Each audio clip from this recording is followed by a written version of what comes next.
C'est l'histoire d'une discussion autour d'un déjeuner. C'est parti de là un peu, entre un architecte. La cellule architecture fait la collection inventaire. Chaque fois, elle désigne les curateurs ou les commissaires, comme ils disent, suivant un appel d'offres. Et donc, il faut faire une proposition.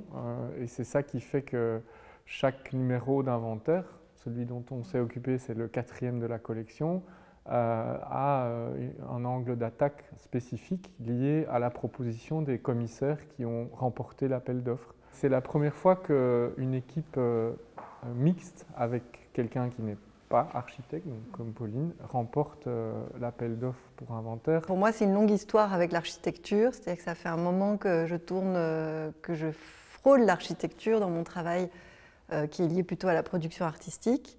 Donc j'ai étudié les musées, le cirque, toujours l'art dans l'espace, sa relation à l'urbanisme. Alors inventaire, c'est situé dans le temps et dans l'espace. Et ça parle d'architecture en Wallonie à Bruxelles, ça c'est la situation dans l'espace. Et dans le temps, ça couvre une période de 3 ans, 3 ou 4 ans en général. Et donc ça recense toute une série d'initiatives qui peuvent à la fois être construites et non construites, immatérielles, mais toujours en lien avec l'architecture dans un sens assez large de l'acceptation. Donc ça peut évidemment être des bâtiments, mais ça peut aussi être de l'activisme urbain, de la capacitation, de l'art, plein de choses. Après, il faut faire attention avec le mot inventaire, parce que inventaire, celui-ci n'est pas exhaustif. Il y a une sélection, il y a un processus de sélection qui est demandé par la cellule architecture.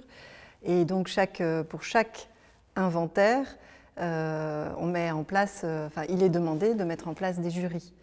Et donc, ce que nous, on est venu proposer, c'est que ces jurys, à l'image de notre binôme, soient des jurys qui croisent le regard des experts et le regard des usagers. Pour faire ce travail, on s'est aussi associé à Habitants des Images, qui est un collectif d'artistes qui elles ont mis en place à Bruxelles des journaux intimes de quartier, donc ça fait un certain temps qu'elles sont assez habituées au travail comme ça de co-construction d'une analyse commune avec des écritures voilà, à fédérer des habitants autour de grandes questions de responsabilité collective aussi. Et dans ce livre, il y a 45 constructions et 45 actions. Et puis, il y a aussi un zoom sur l'architecte fait par Habitants des Images. Dans les 45 actions, on a 4 catégories. On a art et architecture, capacitation, transition écologique et occupation temporaire. On a 4 feuillets qui viennent en emballage du livre avec 4 questions. Et une des questions, c'est faut-il encore construire du neuf alors qu'on a 6,5 millions de mètres carrés vides à Bruxelles, qu'on a aussi des gens qui dorment dans la rue. Donc ça pose quand même beaucoup de questions.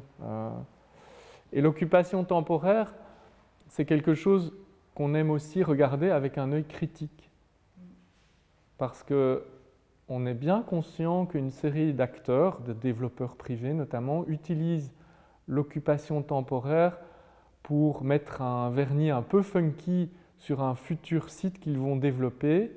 Et avant ça, on appelle quelques collectifs d'artistes, etc., qui vont faire que hop, ça va devenir plus fréquentable comme quartier, comme bâtiment. Mais derrière ça, l'objectif est le même, c'est de créer une plus-value financière à travers une opération immobilière et pas du tout d'accueillir des besoins plus urgents liés à une forme de précarité, quelle qu'elle soit. Ça ne marche pas très bien. C'est bizarre, c'est un truc. Je suis pas du tout convaincu que j'ai les bonnes pièces pour le faire. Mais la caravane qui est là derrière nous, elle n'était pas seule, on en avait 3. Et en fait, pourquoi les caravanes? Mais parce que en fait, dans notre proposition, dès le début, Je répète, on voulait sortir de la chambre classique des experts qui se parlent entre eux et qui sélectionnent des projets, et on voulait aller sur le terrain, visiter avec des architectes, des maîtres de l'ouvrage et des visiteurs, des non-architectes. Et pour faire ça, concrètement, on a fait comment? On a fait 3 camps, un à Tournai, un à Liège et un à Pontassel, où on s'est installé chaque fois pendant 4 jours, 3 jours de visite et 1 jour de délibération, et on s'est installé avec une expo et 3 caravanes, chaque fois dans l'espace public, dans le chemin, j'ai envie de dire, des habitants de ces villes. À Tournai, on était au pied de la cathédrale avec nos 3 caravanes, et on dormait dedans pendant 4 jours, et l'expo était traversée par les Tournaisiens qui ensuite nous ont rejoints pour les visites et le débat du 4e jour qui permettait, à l'issue des visites, donc chaque fois on visitait une dizaine de bâtiments dans chaque camp, donc on a visité à peu près 30 bâtiments. À l'issue de ces visites, le 4e jour, il y avait véritablement un débat et un choix. Donc évidemment, dans les 30 bâtiments, il y en a seulement 18 qui ont été sélectionnés par ce jury du 4e jour et qui se retrouvent dans le livre. Et donc ça illustre aussi le fait que personne n'échappe à l'architecture, c'est la première phrase du livre. Et donc au lieu d'en faire une théorie, on a mis en acte vraiment le fait de se poser sur la place et de dire l'architecture, c'est tout ce qui nous entoure, c'est habiter quelque part. Et donc dans l'acte, dans la façon de faire, on engageait le discours, le propos du livre. C'était beaucoup plus simple de nous rencontrer et de comprendre dans quoi on était engagé et de s'engager avec nous en prenant un café, plutôt que de l'expliquer par de longs discours. Mais évidemment, les bâtiments qu'on visitait étaient déjà présélectionnés parce qu'ils étaient qualitatifs. Et donc, on avait déjà un écrémage et un certain niveau intéressant. Mais c'est clair que parfois, il y a eu des coups de cœur qui nous ont heureusement surpris. Et puis, parfois, on a eu une certaine sévérité en fait, dans le jugement vis-à-vis de projets qui nous semblaient tout à fait intéressants. Que ce soit dans